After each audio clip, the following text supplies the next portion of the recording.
जटाशंकर धाम में रैकवा समाज का दशहरा मिलन समारोह हुआ संपन्न। बुंदेलखंड का प्रसिद्ध तीर्थ स्थल जटाशंकर धाम में श्री राम केवट रैकवार माझी समाज सेवा समिति के तत्वाधान में हर वर्ष की भांति इस वर्ष भी दशहरा मिलन समारोह संपन्न हुआ। इस दशहरा मिलन समारोह में 5 जिलों के गांव के पंच, माते, मुखिया, सरपंच, पार्षद, समाज के बढ़ते हुए नेता, वरिष्ठ नेता, शिक्षक, माता बहनें बड़ी संख्या में इस दशहरा मिलन समारोह में पहुंची। आपको बता दें कि समाज में फैली कुरीतियों को नष्ट करने, आपसी भाईचारा बढ़ाने, शिक्षा का समाज में प्रसार किया जाए, माझी आरक्षण का विचार विमर्श किया गया, सामुदायिक सहयोग देकर समाज के विकास कार्यों में सहयोगी बने, शासन की योजनाओं को पाने के लिए सामाजिक एकता का परिचय दें। जटाशंकर धाम में बनी रैकवार समाज की धर्मशाला में सौंदर्यीकरण और विकास कार्यों के आय व्यय पर विचार विमर्श किया गया। रैकवार समाज के दशहरा मिलन समारोह में हजारों की संख्या में लोग मौजूद रहे। ब्यूरो रिपोर्ट, तीखी न्यूज, छतरपुर। इसका उद्देश्य है कि समाज सुधरे और आगे बढ़े। इसका उद्देश्य है। अब बढ़े कैसे, तो उसके लिए उपाय सब लोग बताएंगे। कुछ उपाय में थोड़ा मैं जितना मैं सक्षम हूँ उतना मैं भी बताऊंगा। देखिए, समाज को बढ़ने का या सुधारने का सत्य है कि सदियों से इस समाज को किसी ने उठने का मौका नहीं दिया है और न बढ़ने की सोचिए न बढ़े हैं। एक तो अपन में खुद कमी है तो अपन नहीं बढ़े, लेकिन दूसरे लोग नहीं बढ़ता कि जब भारी संख्या है ये धीमा समाज की, तो अगर ये बढ़ जाए। मैंने आंख से सुना है साहब, मैं बड़े बड़े आत्मा में बैठता हूँ, मैं लगाया जाता हूँ तिलक, भगवान का भजन करता रहता हूँ, तो कई संतों के संगत में जाता हूँ, कई मंदिरों में रहता हूँ, कई गाड़ियों में जाता हूँ, कीर्तन भगवान माँ साहब की तरह करता रहता हूँ। अब मैं सहता हूँ तो कुछ लोग तो ये चल रहा है कि देखो सारी जो भोग है इन्होंने निबंधियों के लिए मुंह पे चढ़ जाए, क्षमा कर दो साहब। तो भूल अपनी है, इसके लिए क्या उपाय है तो मैं बताता हूँ। कुछ अगर आप लोग पूर्ण कर लोगे तो मैं निश्चित ही आप लोग जितने लोग यहाँ पर आ रहे हैं उनके परिवार और वे बढ़ जाएंगे। 4 साधन बताता हूँ। पहले में 4 साधन। पहले तो है साधना। साधना क्या होती है कि आदत बुरी सुधार लो, बस हो गया भजन। और मन की तरंग को मार लो, बस हो गया भजन। आए थे तुम कहां से, तो जाना तुम्हें कहां है, इस बात को विचार लो, बस हो गया भजन। साधना का मतलब है कि आपके मन में बुरी तरंगें उठती हैं कि आप दारू पीने की ललक लगी है, जुआ खेलने की ललक लगी है, वेश्यावृत्ति करने की ललक लगी हुई है। ये साधना आप मिटा दो, आप अपने दारू को छोड़ दो, तो निश्चित ही बिल्कुल आप समझो कि आपका परिवार, आपके पास पैसा बचे, आप पढ़ा लिखा लो, बच्चा तो ऊपर उठाइए। एक है साधना। दूसरी है स्वाध्याय। स्वाध्याय का मतलब है पढ़ने से। एक साधे सब सदे और सब साधे सब जाए, रहीमन बोले सीखिए भूले फलेगा। अगर आप पेड़ में पानी दे रहे तो पत्थर में और डाली में पानी दे दो, का हरिया जे कभी नहीं हरिया सका। अगर पेड़ में पानी डालने लगा, पेड़ का हरिया देख ले, सूख ना जाए तो पत्थर में पानी डालो तो हरिया, कभी नहीं हरिया। कहाँ डालो पानी? जड़ में। तो विकास की जड़ क्या है? विकास की जड़ है पढ़ाई लिखाई। आप अपने बच्चों को, प्रत्येक बच्चे को, जिनके परिवार हैं उनके परिवार सब बच्चों को मजदूरी करके और ऐसी कोचिंग लगाओ, मैथ, इंग्लिश और साइंस से पढ़वाओ। गारंटी है कि आज इंग्लिश के जितने पद निकलते होंगे पूरे नहीं भर पाते, मिल ही नहीं पाते इंग्लिश की मास्टर। और इसके तो इतने मिलते हैं कि एक फार्म डालने एक जगह खुली तो 10,000, एक पे 10,000 फार्म भरते हैं। तो हम आपको तो साहब नौकरी कहीं नहीं मिल पा रही और है। तो पहले मैं शॉर्ट में बोला हूँ क्योंकि बच्चा बहुत है।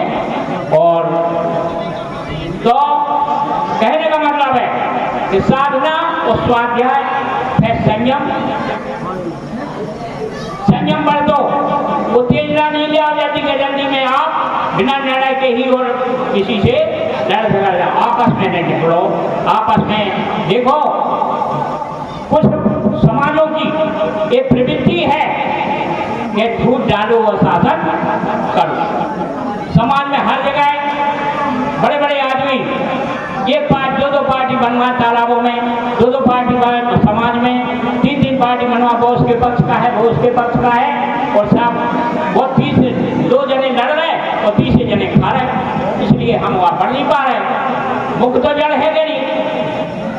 और फिर साधना, स्वाध्याय, संयम। चौथी बात मैं कहूंगा सेवा। सेवा का मतलब है कि देखिए जो इस धरती पर आया है ये निश्चित है, अकाट सत्य है कि उसको यहां नहीं रहना, यहां नहीं रहना उसको। इसलिए जिनको जितना समय है तो अपना घर का तो पालन पोषण करो, लेकिन समाज की भी सेवा करो। घर पालिए, वो तो चिड़िया, बच्चे, गेहूं, पशु पक्षी सब जीव अपने का तो करता ही है, लेकिन परोपकार परहित सरस धर्म नहीं भाई, और फल पीड़ा सब नहीं अजमाई। कहने का मतलब है दूसरों के हित कहने के समान कोई धर्म नहीं है। 4 आपको अगर साधन बताए हैं अच्छे लगे हों, और धर्म और कर्म से आदमी बढ़ता है। आप धर्म भी करिए। धर्म क्या है कलयुग में?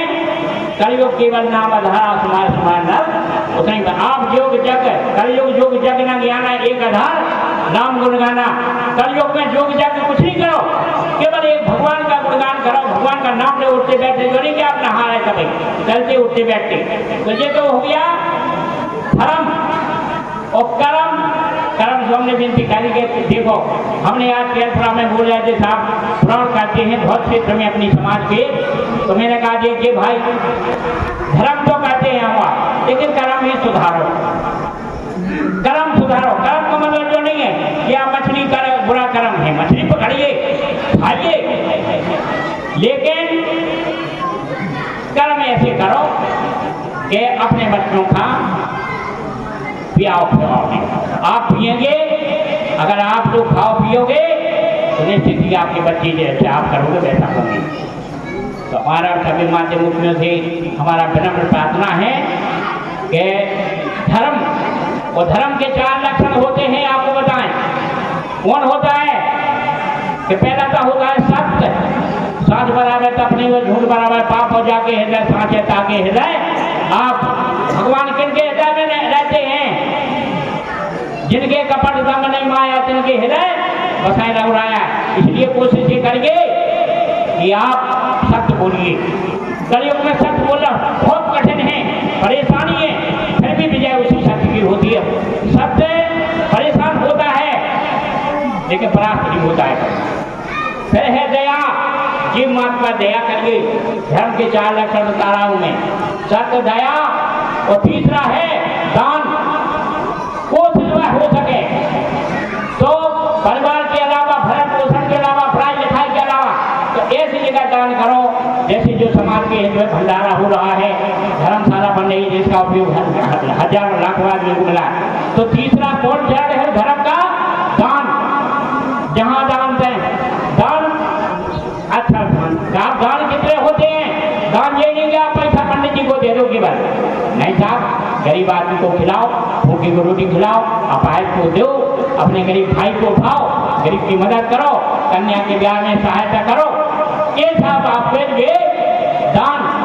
और चौथी भक्ति कौन? और चौथा धर्म का पेड़ कौन है? भक्ति। उठते बैठते सीताराम का नाम लो, आप निश्चित पार न लग जाओ। तो मेरा नाम, और मैं ऐसे नहीं कह रहा हूँ, मैं एक छोटे से गांव का छार की गांव है, बल्लूगढ़ के पास है, मेरा बल्लूगढ़ में भी निवास, बल्लूगढ़ में बहुत सालों से, वो टिटोड़ में भी। अब मैं इसलिए कह रहा हूँ कि मैंने आंख से देखा है, उम्र मेरी उम्र 67 साल की होने जा रही, मैंने आंख से जिनने अच्छे कर्म करे हैं, जिनने अच्छी जात करे हैं, तो वो परिवार फला फूला अलग दिखाई देता है। और मैं अपनी स्वयं की गाँव कि मैंने खुद मेरे परिवार में दारू दी दे तो पूरा परिवार भक्ति करता है। मैं और क्या करूँ आपके भोले की जवान ये। और दूसरी प्रार्थना, ये तो मैंने आपको समाज के विकास के लिए बुलाया। तीसरी प्रार्थना मेरी ये है कि आप ही जैसा कार्यक्रम हमारे रविवार को 20 तारीख को बगान माता में है। तो बहुत लोगों की शिकायत के हमारे यहाँ तो पैम्पलेटिंग दे गई आपको। अब इस क्षेत्र में, भगवान क्षेत्र में, वारा क्षेत्र में हम पैम्पलेट बांटने के लिए नहीं आते, इसलिए नहीं आते कि हमको जटाशंकर धाम में सबके दर्शन हो जाएंगे और वहीं हमारे में पैम्पलेट बांटते हैं। तो जिनको पैम्पलेट नहीं पहुंचेंगे, जिनके पास पैम्पलेट नहीं पहुंचेंगे, तो हम सबसे प्रार्थना कर लेंगे हमारे यहाँ बगान माता के दरबार में, जैसे भोलानाथ का दरबार और वो माता का दरबार है, तो बगान माता के दरबार में दशहरा मिलन का कार्यक्रम और 24 घंटा के खंड सीताराम की धुन और कश्यप ऋषि की प्राण प्रतिष्ठा का कार्यक्रम है। 19 तारीख से सीताराम की धुन प्रारंभ हो जाएगी और उसी दिन प्राण प्रतिष्ठा होगी कश्यप धर्मशाला में। आपकी कृपा से अच्छी धर्मशाला वहाँ भी बन गई है, इसीलिए उन्हें यहाँ भी कृपा उन्हीं की है, भगवान श्री राम जी की और माता की, और वहाँ भी है। तो वहाँ जितने भी सज्जन हैं तो प्रसाद के लिए और सत्संग के लिए मैंने भी प्रयास किया है कि अधिक से अधिक लोगों को बुलवा करके बुद्धिजीवी लोग और आप सब लोगों को उनकी बातें सुनवाएं कि समाज का विकास कैसे हो, इसका उद्देश्य यही है। तो अपने सुंदर भाई ने भी अपनी माँ जी आदिवासी की मांग के लिए बड़ी भाई एक गैली निकाय में उनको भी धन्यवाद देता हूँ, सुंदरबला वासियों को, यहाँ की कमेटी को मैं धन्यवाद देता हूँ जो उन्होंने इतना बढ़िया कार्यक्रम किया हो। ऐसा सत्संग करा रहे हैं, ऐसा आगे करते रहे, ऐसा नहीं कि अरे इससे क्या होता है जगह लगे हैं ऐसे हम अपने वो करके, नहीं ऐसा नहीं है, ऐसा उद्देश्य नहीं है। हाँ, हिम्मत नहीं हारिए, कभी बढ़ेंगे, आज नहीं तो कल सुधरेंगे। हम आपको किसी ने नहीं चाहा कि समाज बढ़ जाए और कहीं ऐसे कपड़ा पहने कि गाड़ी घोड़ो या जीप से चले, ये किसी की इच्छा नहीं है। बड़ा लगता है कि बड़ी पंडित बन रहा है। तो अब तो मैंने वहाँ कहा था विद्वान सर्वत्र पूजते, मैंने अभी पुराण में बोला था वहाँ पर कि विद्वान सर्वत्र पूजते, जो नहीं है पूजे, विद्वान अगर होगा तो सब जाति में पूजने होता है। इसलिए बनिए ऐसे, कर्म सुधारिए, आगे बढ़िए। इसलिए तो हमारी प्रार्थना है कि 20 तारीख को आपको सबका निमंत्रण है, मैं जुड़ के तो सब बगान माता धाम में पधारे, वो आपका स्वागत है। और जो बात निश्चित है कि भीड़ के कारण किसी का गाँव का नाम नहीं बोल पाता है, किसी का यहाँ नहीं बोल पाता है, तो कार्यकर्ताओं को गलतियाँ माफ करें। आप लोग दर्शन एक दूसरे से मिल जाते हैं, सत्संग हो जाता है। ऐसे कार्यक्रम गांव में करवाइए, मलारा में करवाइए, भगवा में तो करवाया था, घोड़ा में भी करवाया था। इसी तरह से आप बढ़ते रहेंगे तो निश्चित ही आगे इतनी समाज में से अगर 10 लोग रहेंगे मन में भी अगर ये बातें हो जाएंगी और परिवर्तन हो जाएगा तो 10 सुधरेंगे, हम सुधरेंगे और लोग सुधरेगा, हम बदलेंगे, क्यों बदलेगा। अगर खुद सुधरेंगे तो निश्चित ही 2-4 को सुधार लेंगे और ऐसा अपना समाज बदल जाएगा। इसी शब्दों के साथ में आपको वाणी को काम देता हूँ। बोलो शंकर भगवान की। अगर ई बार पूरी और खीर बनी तो अगली साल लड्डू और रसगुल्ला की व्यवस्था हो गए थे, है ना। तो अपन और जो देखोगे अपन राजनीतिक चर्चा न करा, राजनीतिक को चाहे जीव कर लेगा, कैसे के मन चाहे जी हम बनाए गए हर किसी राजनीति की चर्चा हम भी कर वो चाहे। जैसे सरकार ने तालाब लगभग छतरपुर में 900-1000 के लगभग तालाब हैं और लगभग 100 भी अपने समाज के पास नहीं है, वे दूसरे के पास हैं। अगर अपन पढ़े लिखे होते तो 900 तालाब होते, 900-1000 तालाब होते सबके पास रोजगार हो तो सबके बाल बच्चे पढ़ लिख जाते। लेकिन जब तला ही नहीं है, जब रोजगार ही नहीं है तो लड़का बच्चा काय पढ़ता भाई, सब जने फिर रहे, उनके बाल बच्चे भी फिर रहे। अब उन्हें राजनीति भाषा समझाओ तो कैसा समझ में हो, नहीं आया ना समझ में। तो सबसे अपने और तला तो ठीक है कि बार बंदा भी है, बड़े बड़े बंदा है, सब पे विवाद है, सब पे बढ़ने का अधिकार है। एक बंदा एक ब्लॉक हाँ संभाल सकते तो मैं छज्जा बंद कर दूँ मैं। एक गांव तो ठीक है, एक ब्लॉक की जनता हाँ संभाल सकते एक बार समाज की, है ना। तो इतने में जब अपन जी नहीं रह पा रहे, पर सीधे अपन आपस में लड़ेंगे एक दूसरे से। बोले भैया वो ट्रैक्टर आ गो, दूसरा भैया सोचा तू को फेंक जावे तो नहीं सोचा कि हम खुद ले आएंगे, ठीक है। ईर्ष्या जलन है एक दूसरे के अंदर। अब बताओ कैसा समाज बढ़ा। सबसे पहले अपने तालाब अपने हाथ में करें, हर गांव में लगभग तालाब है। तो अपने तालाब अपने हाथ में करवे, उनसे रोजगार करवे, अपने बाल बच्चा का पढ़ावे। जब भी अच्छो समझने लगे तब तो जो आरक्षण के लिए को लाभ है, तो नहीं तो पढ़े लिखे नहीं तो लाभ को का काम है आरक्षण को। जी है गलत है, आदिवासी है गलत, तुम्हें एक ही आदमी पढ़ जा सोने मिल जा, एक ही आदमी है मिल गो, एक ही पढ़ गो सुबह मिल गो। बाकी देख लो गाँव के गाँव बसे को बन पाओ, आयो सरपंच बन पाओ, कोई वार्ड मेंबर बन पाओ, कोई जनपद बन पाओ। ऐसे पढ़े नहीं है, ज्ञानी नहीं है तो क्या करे बन गए, और जो बन भी गए तो कभी विकास नहीं कर पाओ। 5 साल उनके ऐसे निकल जा, बिल्कुल ऐसे निकल जा जैसे सरपंच हो गए और ना हो गए बराबर आदमी। जैसे कहूँ लाभ बन भी जाते पिछड़ा वर्ग में, सरपंच कॉलेज बन जा, बड़ा न मानो भैया जो बन गए हुए, जितने जने बन जा तो उन्हें 5 साल को पता नहीं लगा कभी कर गए ना भी 2 रुपया कमा पाता है, ना 2 रुपया को कभी विकास करवा पाओ। ये ऐसे आरक्षण को कोई मतलब नहीं है। जब तक लड़का बच्चा पढ़े ना, जब तक कोई मतलब नहीं है बना आरक्षण के लिए को। सो इसे अच्छा है कि अपने तालाब बंदा छुड़ावे, जी है दूसरे यहाँ गए हुए सब जने मिलजुल के गावे, लड़का बच्चा पढ़ावे।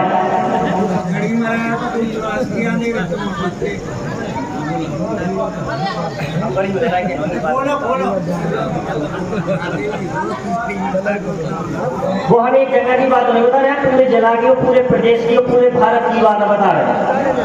हमारा तमाम में कछु नहीं है। और रही बात जटाशंकर समिति की, जो देखो भैया हम सबसे जो कहीं बिना में निवेदन है जटाशंकर समिति से भी जो नई कार्य करने घोषित भाई ने सब जने बधाई हो, भी अच्छे विकास करें है।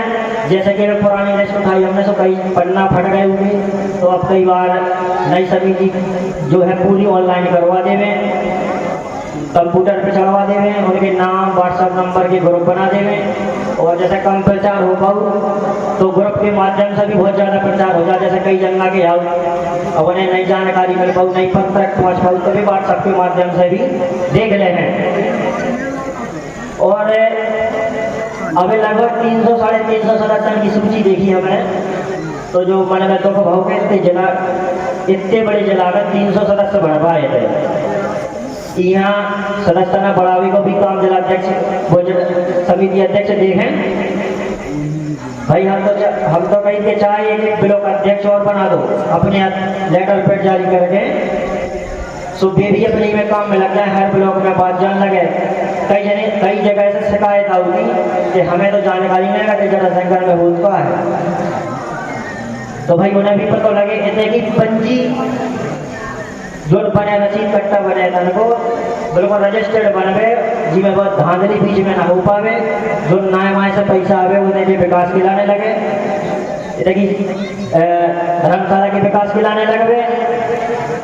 और जैसे भोजन की व्यवस्था अपने से बहुत अच्छी हो, लेकिन बसंती क्या है कि कछु जने परस नहीं पाता है, परस वाला मौका नहीं मिल पाता सब जने, तो जो सब देखें कि काम 20-25 आदमी की कमेटी बना देवे कि तुम्हारे अंडर में जो काम है तो जी भर करना है। 4 जने को देखो सौंप देवे, मंच वाला ने जो काम है अलग अलग जने हैं सब सौंप देवे अध्यक्ष साहब, अगली साल से ऐसा करियो ताकि ये लगे कि हाँ बैठक हो रही, तू मैं नहीं कि बैठे कछु जने थे, बैठे कछु जने होते, बैठे कछु जने सोई गए। अगर दशहरा मिलन समारोह करने तो कायदे से करने, ताकि लगे कि अपन बढ़ रहे हैं। पुरानी जैसे समाज दशहरा मिलन समारोह नहीं करने के आए, पूरी खाई और नेता ने अपने अपने भाषण दिए घर रखते, अपन यहाँ आगे बढ़ने हैं अगर तो कायदे से ऐसा लगे कि अपन जागृत हो रहे, आने पंक्तिबद्ध बैठने तो सब कुछ करना है। बाकी अब अपने आप बाड़ी का ब्राह्मण है। जय भोलेनाथ। मैं सुंदर रैकवार ग्राम पंचायत भगोता का निवासी हूँ। वर्ष 1994 में पहला ग्राम पंचायत चुनाव लड़ा था, तब से ही मैंने समाज सेवा केवल मैं ग्रामीण क्षेत्र में करता था और मूल रूप से मैं पत्रकारिता का काम करता था, समाचार लिखता था, अखबारों में काम करता था। 1997 में यहाँ जब धर्मशाला में भगवान निषाद राज केवट महाराज भगवान राम की प्रतिमा स्थापित होनी थी, इससे पहले मैं समाज में जिले में काम नहीं करता था। आज स्मरण करूंगा दादा सुखलाल मांझी का, जो मुझे यहाँ लेकर आए हैं। प्रेस पर बैठा था, अपने समाचार लिख रहा था, उन्होंने हाथ पकड़ के मुझे अधिकार से डांटा और कहा कि रोटी रोटी तो सबको ही कमा लेता है, इस समाज के लिए कुछ कमाना सीखो, तब तुम्हारा सार्थक जीवन है। वह दिन है, आज मैं लौट के चाहकर भी वापस नहीं जा पा रहा हूँ। इस समाज में ये भोलेनाथ की नगरी में मैं फिर आपसे कहता हूँ, ये पंच जो होते हैं वो भगवान होते हैं। वो भगवान भोलेनाथ की नगरी में अपनी वाणी को बोलता हूँ, समाज में कभी गलत ना करता हूँ, ना करने देता हूँ। समाज के लिए जीवन समर्पित है वो भोले बाबा के आज फिर बोलता हूँ। मैं अपना जीवन समर्पित किया है समाज के लिए, वो आज भी है और भविष्य में भी रहेगा। अब मैं थोड़ा सा समाज के बीच में जो भ्रांतियां होती हैं, हम कौन हैं, हम विकास नहीं कर पा रहे, हमारी समाज का तमाम की कोई दारू, इस तरह से बातें आती हैं मद्यपान की। हम आपको बता दें, इस सनातन संस्कृति के हम सबसे पहले जनक हैं। जो धर्म को मानने वाले, हिंदू धर्म को मानने वाले, अगर कोई मूल समाज है तो वो है भीमर माझी समाज। जो हमारे इष्ट भगवान निषाद राज हैं, जिनको हम कहते हैं सीना ठोक के हम निषाद वंशज हैं। और निषादों का इतिहास आप इस पृथ्वी पर उठा लो, त्रेता से नहीं, इससे और पहले से भी है। जो पृथ्वी जब से हुई है तब से निषादों का इतिहास है और हम निषाद के वंशज हैं। आप इस बात को जान लीजिए। और हम जो समाज में कमजोर आगे जाते हैं, इस समाज का इतिहास बलशाली रहा, गौरवशाली रहा और तमाम ग्रंथों में हमारी समाज का लेख है। अगर हम कमजोर हैं तो आपकी गलती, हमारी गलती, हम अपने इतिहास नहीं पढ़ते, हम अपने इतिहास को जानते नहीं। आपने त्रेता युग के रामायण को पढ़ा है, इतना बहुत लोग जानते हैं, लेकिन इसके पहले भी 1857, क्षमा करें, इसके पहले आदि मानव जब त्रेता नहीं था, सतयुग था, इसके पहले भी हम थे। और आज भी निर्बाध गति से हमारा समाज का इतिहास बड़ा गौरवशाली पूर्ण रहा है। जो हम 1857 की क्रांति से प्रारंभ करते हैं कि जहां हमारे माझी निषादों ने अंग्रेजों से लड़ाई लड़ी और एक अंग्रेज का बहुत बड़ा अधिकारी, जिसको हमने नाव में हमारे समाज के जो मुखिया थे उन्होंने युद्ध लड़ा और जिसको हम गोल्लर युद्ध कहते थे, कि जो हमारे लोग देखते नहीं थे, नाव से जो यात्रा करते थे अंग्रेज, पूरी नाव में अंग्रेजों को डुबा दिया था। ऐसा हमारा समाज का इतिहास है। हम गौरवशाली इतिहास के प्रणेता हैं, हम कहीं से कमजोर नहीं हैं। अब हम आते हैं वर्तमान समय पर। दशरथ माझी का नाम आप सबने सुना है?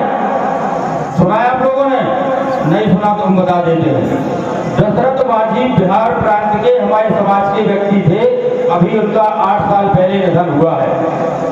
उनकी पत्नी बीमार थी और जिस अस्पताल उनको जाना था वो 3 किलोमीटर बीच में एक पहाड़ था। घूम के जाते थे, साइकिल पे ले जाते थे। जब उनकी पत्नी बीमारी से तंग होकर भगवान को प्यारी हो गई, तब उन्होंने प्रतिज्ञा की थी कि इस पहाड़ को नहीं रहने देंगे हम। एक व्यक्ति, जैसे कहते ना कि एक व्यक्ति क्या कर लेगा, लेकिन दशरथ माझी ने दिखाया। एक अकेला व्यक्ति प्रतिदिन जाता था, उसने गेंदी उठाई, फावड़ा उठाया, तसला उठाया, पत्थर काट काट काट काट के उसने 17-16 साल लगे, लेकिन 3 किलोमीटर का पहाड़ काट दिया। आज दशरथ माझी के नाम से वह रोड बनी है। ऐसा हमारा इतिहास है। और सोचिए कि हमारे दशरथ माझी को भारत रत्न नहीं मिला, तो ये हमारी कमी है, जो कि हमने उसको नहीं पहचाना है, ना हमने मांग की। ये हमारा इतिहास है। इससे पूर्व की बात बता दें, किसने नहीं सुना हमारी बहन फूलन देवी का नाम बताइए। अगर इस देश में स्वतंत्रता की सबसे अन्याय की लड़ाई लड़ने वाली महिला थी तो हमारे मल्ला समाज की फूलन देवी थी, जिसके साथ दुराचार किया, घटना की, उसने ऑन एंड डेथ उसने अपना इतिहास का बदला लिया और वो पूरा देश, पूरा विश्व जानता है कि फूलन देवी कौन थी। तो हमारी समाज का इतिहास गौरव से भरा हुआ है। हम अपने आप को कमजोर ना समझें। अब हम अभी कुछ बातें हैं जो हमारे युवा साथी से हम चाहते हैं कि हमारे सवाल, उनकी जो अंदर की पीड़ा थी, कुछ बातें उन्होंने सही बोली कि समाज में जो तालाबों की समस्या है, हम अपने तालाब नहीं बचा पाते, ये हमारी कमी है। उनकी बात से सहमत है। आपको सरकार ने दिए हैं, आपको संरक्षित रखना चाहिए, ये आपकी जिम्मेदारी है।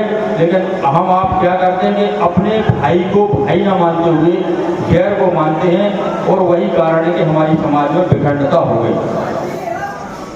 अब हम कहते हैं शिक्षा की बात, अरे शिक्षा हमारी समाज में कम है, हमने माना, लेकिन आपने उनको पहचाना नहीं जो शिक्षा में आगे निकल गए, या उनकी कमी है जो शिक्षित हो गए तो हमें भी छोड़ गए। हम आपको 2-3 नाम उदाहरण देंगे जो इस बात का प्रमाण है कि हम शिक्षा में कमी नहीं है। कुलदीप रैकवार छतरपुर के हैं, बहुत जूनियर है, युवा है। खजुराहो में, आप तो गणेश भाई जानते हो, खजुराहो एयरपोर्ट का सिक्योरिटी मैनेजर है। इसके पहले टेलीफोन विभाग का टीएस था, वहाँ टीओ था, टेलीफोन एसडीओ था। आप बताइए क्या उसमें शिक्षा नहीं है? बगैर आरक्षण के बढ़ गया वो। अशोक रैकवार, जिनको सब जानते हैं, भारतीय जनता पार्टी के नेता थे, आज वो कुशल व्यवसायी हैं। 5 करोड़ रुपए का उन्होंने अपना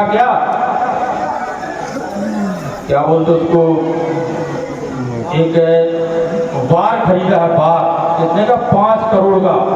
बड़े बड़े मंत्री सांसद उसको लाइसेंस नहीं ले पाते, वो हमारे अशोक रैकवार ने कर दिखाया। भले ही वो हमारे दूर हों, लेकिन हम कहते हैं हमारे समाज की व्यक्ति ने विकास किया।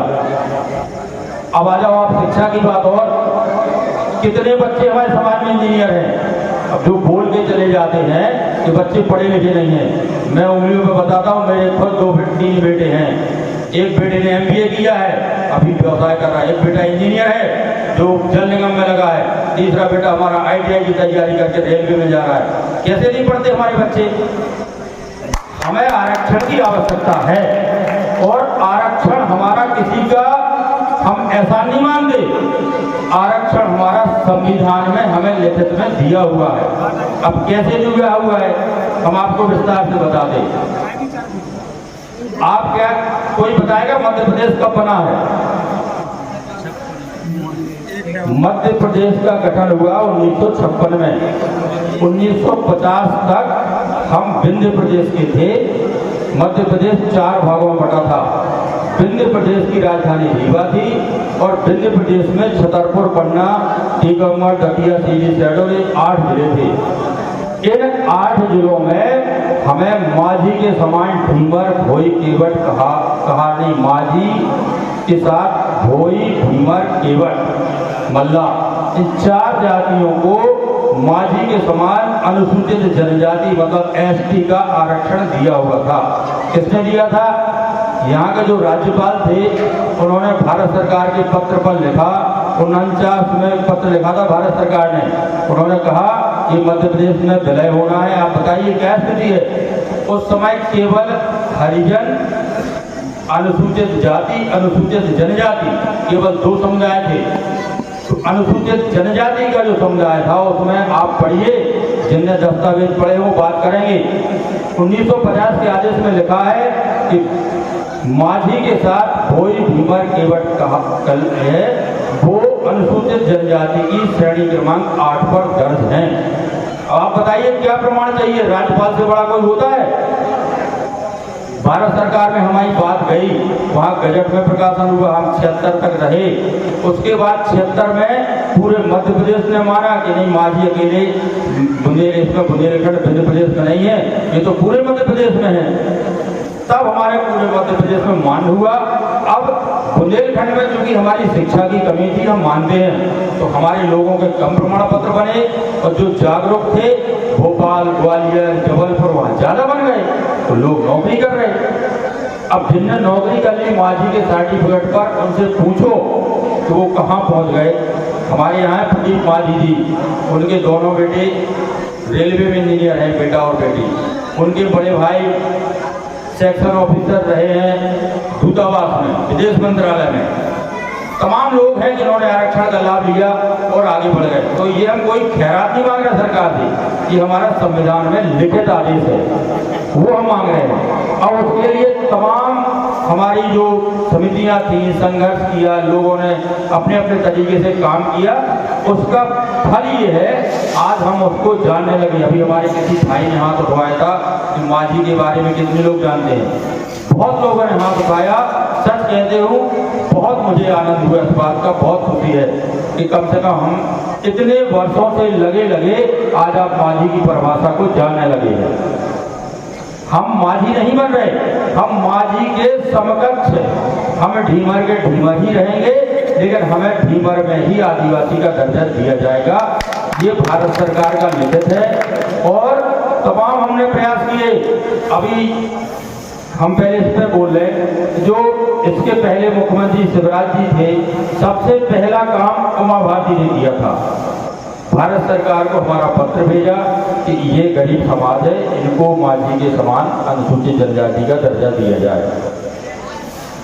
उमा भारती चली गई, इसके बाद बाबूलाल गौर आए, वहाँ भी पत्राचार किया। शिवराज जी आए, लगातार हम लोगों ने प्रयास किया। शिवराज जी के पास कई मीटिंग हुई, हमारी कमेटी दिल्ली गई, दिल्ली अनुसूचित जनजाति जो RGI कहलाता है, वहाँ उस आयोग से मिले, वहाँ बैठक करी, वहाँ बताया। उन्होंने कहा कि भाई आपका पत्र तो आया, लेकिन आपको यहाँ आने की जरूरत नहीं है, क्योंकि मध्य प्रदेश का मामला है। हम लोग फिर मध्य प्रदेश आए, तब तक चुनाव आ गए, फिर बार बार हमारा हमेशा यही सिलसिला चलता रहता है। हम महीने में कम से कम 4 टूर करते हैं। 10 दिन का हमारा प्रवास कहीं ना कहीं किसी न किसी जिले में रहता है और हमारी कमेटी इन सब चीज़ों में लगातार सहयोग करती है। हमारा कहने का तात्पर्य ये है, आप इसको हल्के में ना लें। आप कोई अगर सहयोग नहीं करते तो जो काम कर रहे हैं उनको हैरास न करें। विकास की चाबी आपके माझी आरक्षण में ही है, आप ये मान लीजिए। और वर्षों से हमारे पूर्वजों ने मेहनत की, कुछ बेचारे भगवान को प्यारे हो गए लड़ते लड़ते।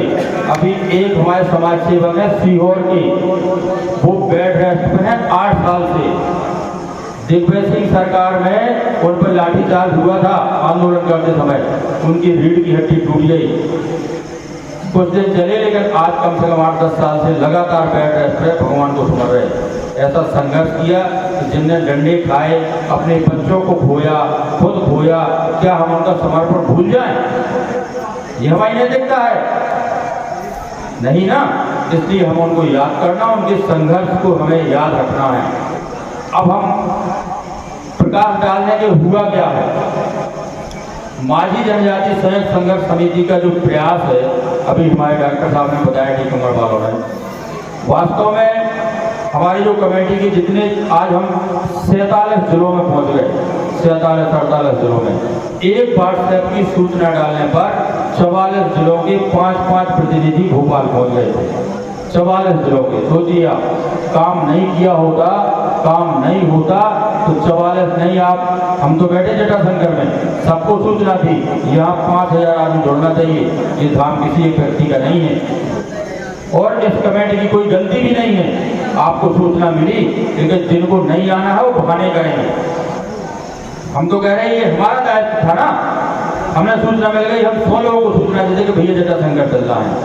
तो ये काम करने का अपना तरीका है, लेकिन जिनको नहीं करना है वो आलोचना करेंगे। अब हुआ क्या है, हम इस विषय पे आते हैं। हमें चाहिए क्या है? हमें चाहिए 1984 में OBC महासभा यानी पिछड़ा वर्ग आयोग का गठन हुआ।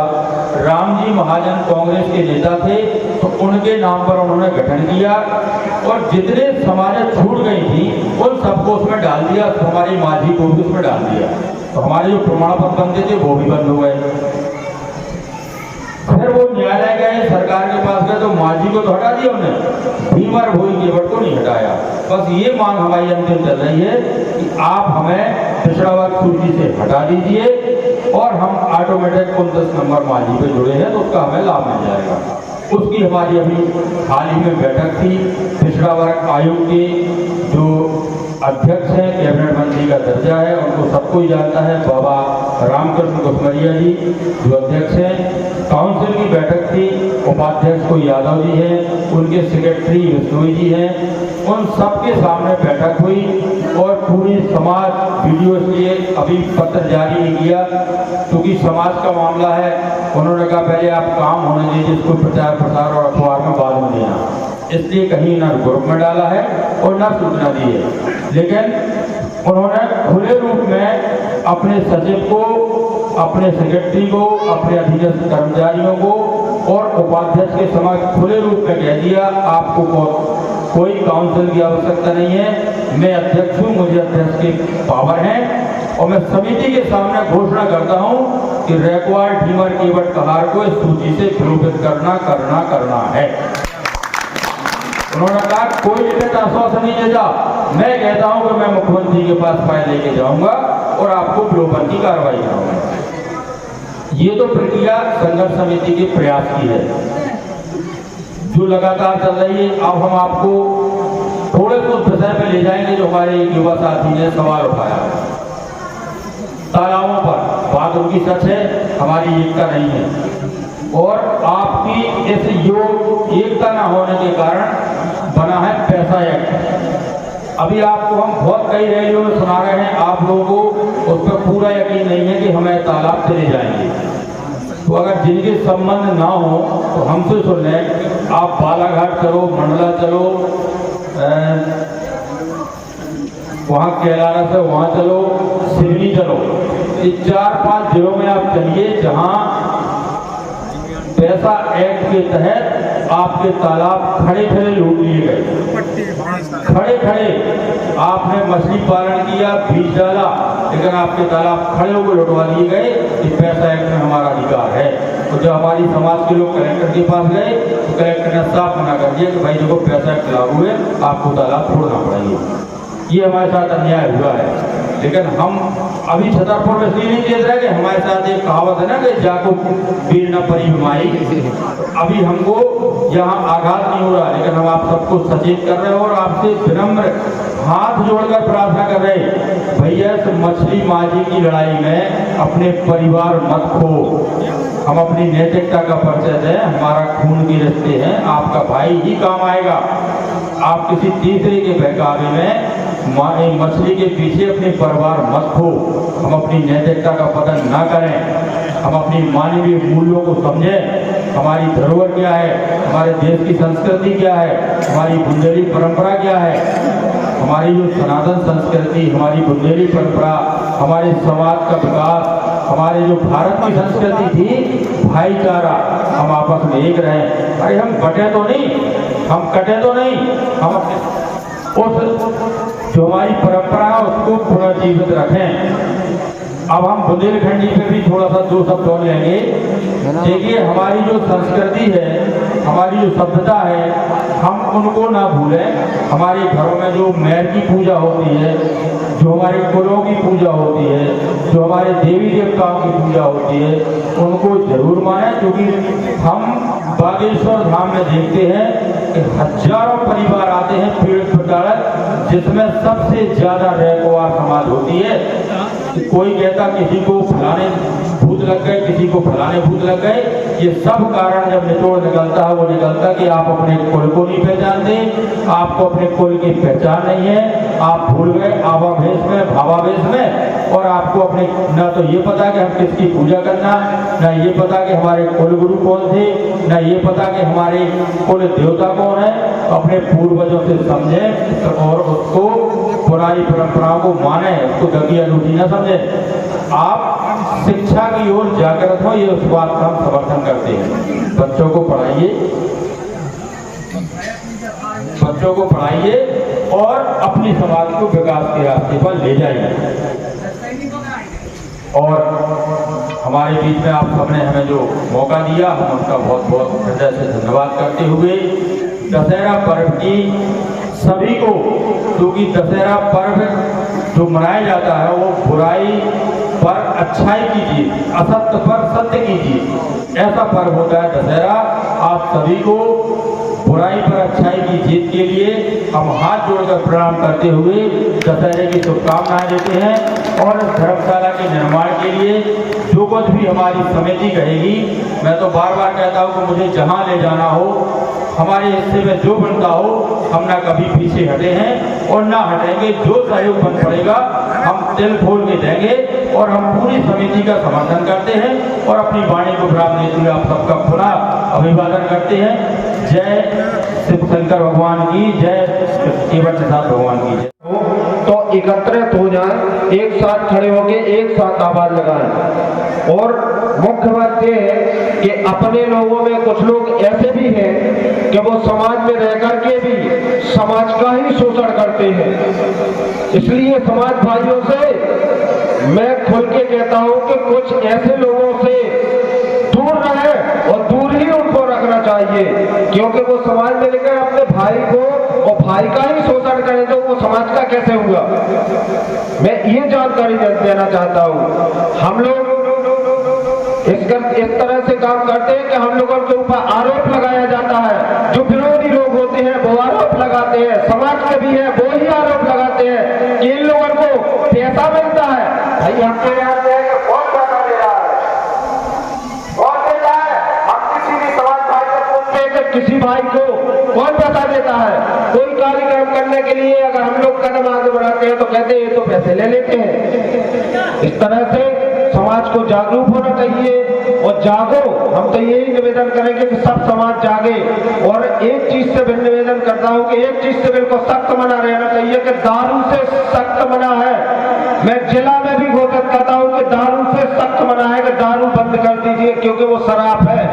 मैं इस पावन धर्म पे यहाँ पे जटाशंकर धाम में खुल के कह रहा हूं कि एक शराब जो करता है उसको शराब ही लगी रहती, कभी वो जागरूक नहीं होगा। इस तरह से अपन सबको एक तरह से ऐसा करना चाहिए कि सब जागरूक रहें और सब अपना कर्तव्य निभाएं। मैं ये नहीं कहता हूं कि मैं हर रोज किसी को परेशान करूंगा, पर एक दिन जरूर सबको एकत्रित होना पड़ेगा। एक दिन एकत्रित होंगे। हम लोग जो लड़ाई लड़ते हैं वो माझी की लड़ाई इस तरह से है कि आप लोगों को किसी को माझी की जानकारी नहीं हो तो वो पूछ सकता है। हमारे आदरणीय सुंदर रैकवार जी हैं, उसकी पूर्व विवरण बता देंगे आपको। और हम भी बता सकते हैं कि माझी में क्या क्या है। जितने भी पेड़ है तो पेड़ लगा है तो पेड़ है माझी, वो अपन तो सब पत्ते और डाले हैं। इसका मैसेज ये है कि मूल है माझी अपना, वो धीवर भोई केवट कहार मल्ला निषाद और अन्य जातियां भी इसमें आती हैं जो अपने एक ही है, पर सब एक रोटी बेटी का रिश्ता है सबसे। इस तरह से कोई बेकार देता है। अभी कुछ जगह ऐसा होगा प्रोग्राम करने के लिए तो कुछ लोगों ने कह दिया, बोले तो ये आदिवासी बनना है, ऐसे कहने से आदिवासी थोड़ी बन जाते हैं, जो है हम वो ही रहेंगे। इस तरह से आप लोग जानिए और जागरूकता रखिए, ना समझ लेते हुए मैं अपनी वाणी को विराम देता हूँ। जय माझी, जय निषाद, जय भोलेनाथ। इसलिए निषाद वंशियों जागो और अपने समाज के जो नेता हैं वो जो संघर्ष कर रहे हैं उनमें उस संघर्ष में अपन तन मन से सहयोग देना है।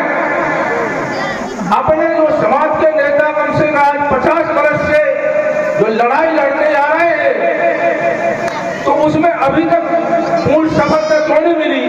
क्योंकि उस समाज के नेताओं की कमी नहीं है, हम आपकी कमी है, उसका सहयोग नहीं करते हैं, उसका सहयोग नहीं करते। मेरे भाइयों, निषाद वंशी उस बात को समझो। जिस माझी आरक्षण की अपने समाज भाई लड़ते आ रहे हैं, कुर्बानी देगी, उस बात को समझो। उससे लाभ होने, उससे क्या लाभ होगा? अपना समस्त कल्याण उसमें छुपा है, अपने बच्चों का समस्त कल्याण उसमें छुपा है, हम आपकी सुरक्षा उसमें छुपी है। माझी से क्या होगा? पहले तो माझी आरक्षण मिल जाएगा, हम आपको तो आपको समझ लो 5 इंची गार्ड की पहले सुरक्षा मिल चुकी है।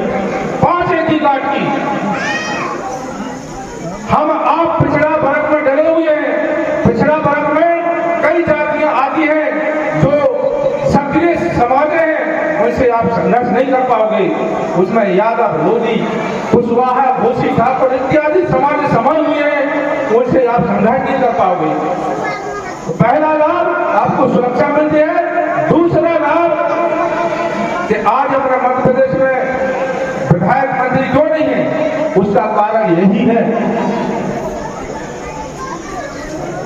अपन को यदि आरक्षण मिलता नहीं तो अपने कई विधायक और कई सांसद और कई गांव से जो है अपने जो है सरपंच पंच सभी लोग होते, क्योंकि अपन उनसे संघर्ष करने में बहुत पीछे है, शिक्षा में पीछे है, संपत्ति में पीछे है, बुद्धि से पीछे है।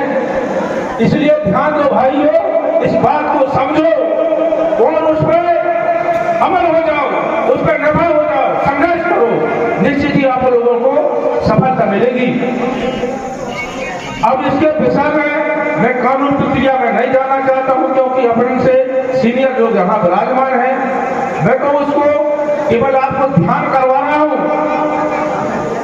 कि आप जब भी कोई सामाजिक कार्य होता है, कार्यक्रम होता है, तो अपना समूल बर्बाद नहीं करें, उसको ध्यान में रखते हुए आगे बढ़ना है।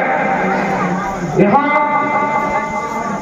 आज इस मंच पे अपने सम्मानित अतिथि बैठे हुए हैं, हमारे मुख्य अतिथि सम्मानित प्यारेलाल केवट, हमारे भाई परम आदरणीय सुंदर भाई जी और यहाँ के अध्यक्ष नवनिर्वाचित भाई वीरेंद्र रैकवार जी और सभी सम्मानित, वैसे नाम नहीं ले पाऊंगा सभी लोगों के, सभी सम्मानित हमारे समाज के अतिथिगण हैं, माते मुखिया हैं, सभी लोगों को भगवत माता रानी की कृपा से सभी को ढेरों सारी शुभकामनाएं। और एक और निवेदन करता हूं, मास्टर का 1 मिनट का समय हो जाता, इस पर भी विचार करें कि हम आपका पतन गांव लोकल में क्यों होना जा रहा है ज्यादातर। माते मुखिया सभी समाज सेवियों से मेरा आग्रह है कि जी अनकम पर नियुक्ति चली आ रही है। अनकम पर नियुक्ति का मतलब होता है कि जैसे कोई नौकरी कर रहा है, अचानक उसका इस लोक से चला गया हमारे बीच में, तो उसके परिवार को भी नौकरी दी जाती है। इसी परंपरा को माते मुखिया जो समाज की कार्यकारिणी बनती है, उसी परंपरा को बनाए हुए हैं। उसी के कारण आज जो समाज की जो कार्यकारिणी है, समाज के जो निर्णय है, वो कहीं ना कहीं उल्टे पड़ रहे हैं। साथियों, इस पर विचार करें। अरे सोचिए, माफ करना यदि मेरे से गलती हो जाए, कलेक्टर की कुर्सी पे यदि चपरासी को बैठा दिया जाएगा तो वो कहां तक चला लेगा। यदि आपको इस समाज ने आपको माते बनाया मुखिया और आपने भरपूर सेवा कर उस प्रथा बना गए, आप चलेगा इधर से, और आपका कोई नाती पोता वो जाना चाहिए बिच्छू को मत और उनका जो है कलेक्टर बना दो। इस पर विचार करें। मैं ये नहीं कह रहा हूँ कि आज ही निर्णय कर लो, जहाँ कहीं भी समाज 2-4-10 हजार जोड़ेगी, इस पर विचार करके उसमें परिवर्तन बदलने की कृपा करें। मैं ज्यादा ना बोलते हुए, यदि मेरे मुख से कोई शब्द निकल गया हो तो माफ कर दें। 73 में चला और लगभग 83 तक हम मांझी रहे। हमारे साथ सरकार ने जो किया वो बहुत गलत किया और अन्याय किया, क्योंकि हमें पिछड़ा वर्ग में डाल दिया है। उसमें केवल मांझी छोड़ा और बाकी भीमर भोई केवट मल्ला निषाद बाथम रैकवार को पिछड़ा वर्ग में डाल दिया, क्योंकि जो सुविधाएं हमें मिलनी चाहिए उससे हम वंचित रह गए और हमारी लगभग 2 पीढ़ियां निकल गई। तीसरी पीढ़ी में जो संघर्ष छिड़ा है, जो हमारे बुजुर्ग साथियों ने यानी नेताओं ने, समाज के नेताओं ने इसे पुरजोर से उठाया और ये लड़ाई लड़ी है, अभी तक जारी है। लेकिन जो दस्तावेज पहले नहीं थे अब वो हमारी समिति के हाथ लगे और उन्होंने पूरे मध्य प्रदेश में इसका दौरा किया और जगह जगह सभी समाज बंधुओं से कहा और इसके ज्ञापन आवेदन बैठ के आंदोलन रैलियां शुरू कर दी। परिणाम ये हुआ 2018 से सरकार को पता लगा और उनको लगा कि वास्तव में इनका अधिकार ही छीन रहा है, तो हमें उन्होंने आमंत्रित किया और हमारी लगभग 2-3 बैठकें हो चुकी हैं। पहली बैठक हमारी 2017 में हुई थी, जिसमें हमें सतना के विधायक नारायण त्रिपाठी द्वारा करवाई गई थी और मुख्यमंत्री शिवराज सिंह चौहान जी थे।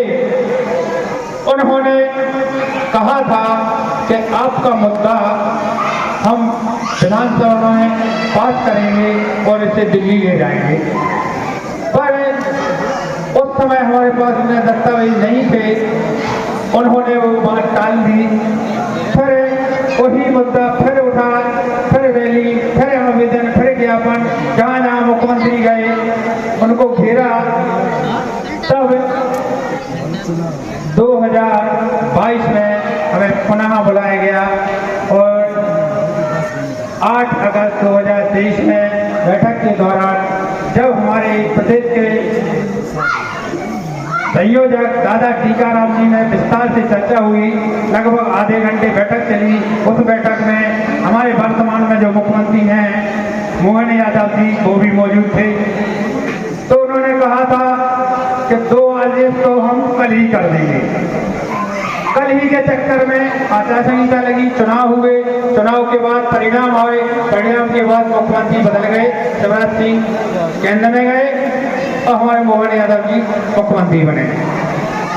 उसके बाद फिर मध्य प्रदेश समाजी जनजाति संयुक्त संघर्ष समिति ने हार नहीं मानी, पुनः ज्ञापन आवेदन रैली और जो अभी पिछले कुछ समय पहले छतरपुर में जो पदयात्रा निकाली गई तो बड़ी जोर शोर से और जरूर उसमें कुछ ताजगी आई और फिर जिसपे आनंद, रामचरण और सुंदर, जिनके नाम में ही सुंदरता हो तो काम तो सुंदर होगा ही होगा, तो वो मेहनत सफल हुई। और उसी कड़ी में सरकार ने हमें 14 तारीख को बुलाया, पिछड़ा वर्ग आयोग ने बुलाया और हमारी बैठक हुई। लगभग 300 लोग थे, 1-1.25 घंटे बैठक चली। बैठक के दौरान और पिछड़ा वर्ग के जो अधिकारी थे उन्होंने कहा कि यदि अध्यक्ष महोदय आदेश देंगे तो इस पिछड़ा वर्ग सूची से जीवन भोई, केवट मल्ला, निषाद, एक और बात इनको हम विलोपित कर देंगे और इनको अधिकार मिल जाएगा। तो अध्यक्ष महोदय ने कहा राजू कि हम ही आदेश देते हैं कि इनको पिछड़ा वर्ग से हटाइए। उसके बाद हम लोग सफलता की ओर हैं, लेकिन हमारे ही समाज में कुछ महान बुद्धिमान जो बड़े पद पर रहे, यहाँ तक कि राज्य मंत्री का दर्जा रहा और कांग्रेस पार्टी में किसी पार्टी का नाम नहीं लेना चाहता था, पर मुझे लेना पड़ा मजबूरी में, क्योंकि वो बड़े नेता हैं। उनसे मैं इस मंच के माध्यम से अभी भी अपील करता हूँ कि जो आपने ज्ञापन दिया है, हमारी मीटिंग खत्म होने के बाद 2 घंटे बाद वो 4 लोग गए और अध्यक्ष साहब से उन्होंने कहा कि इनको पिछड़ा वर्ग से विलोपित नहीं करिए। तो एक क्या है, जबकि 4-8 दिन से उनसे बात चल रही थी, उनने ये भी आश्वासन दिया था कि हम सबके साथ हैं और सबके साथ रहेंगे, पर उन्होंने हमारी बैठक समाप्त होने के बाद 2 घंटे बाद लोग गए, अध्यक्ष साहब को उन्होंने ज्ञापन दिया, केवल 4 लोग और हम लोग 300 लोग, संपूर्ण मध्य प्रदेश से 5-5 लोग थे, तो हमारी संख्या 300 के करीब थी। तो हम लोगों ने जो ज्ञापन दिया उस पर सहमति बनी। अध्यक्ष महोदय ने कहा और शासन के जो अधिकारी थे उन्होंने भी कहा कि हम आपको विलोपित करके आपका दर्जा दिलाएंगे, विधानसभा में पास करेंगे और इसे दिल्ली तक ले जाएंगे और आपका मुद्दा हल होगा। पर हमारे जो बुद्धिजीवी बड़े नेता जिनका नाम आदत से लिया जाता है, पर समाज के साथ एक क्या छलावा है। यदि उनको राजनीति करना है तो राजनीति करें, लेकिन समाज को धोखा नहीं दें, ये अच्छी बात नहीं है। इस मंच के माध्यम से आज भी उनसे निवेदन करना चाहता हूँ कि जो आपने ज्ञापन दिया उस पर विचार करें, उसे वापस करें, क्योंकि हमारे समाज के साथ छलावा नहीं करें, धोखा नहीं करें, क्योंकि हमारी 2 पीढ़ी निकल गई है और तीसरी पीढ़ी पे आघात नहीं होने दिया जाएगा। इसी के साथ मैं अपनी वाणी को विराम देता हूँ। धन्यवाद।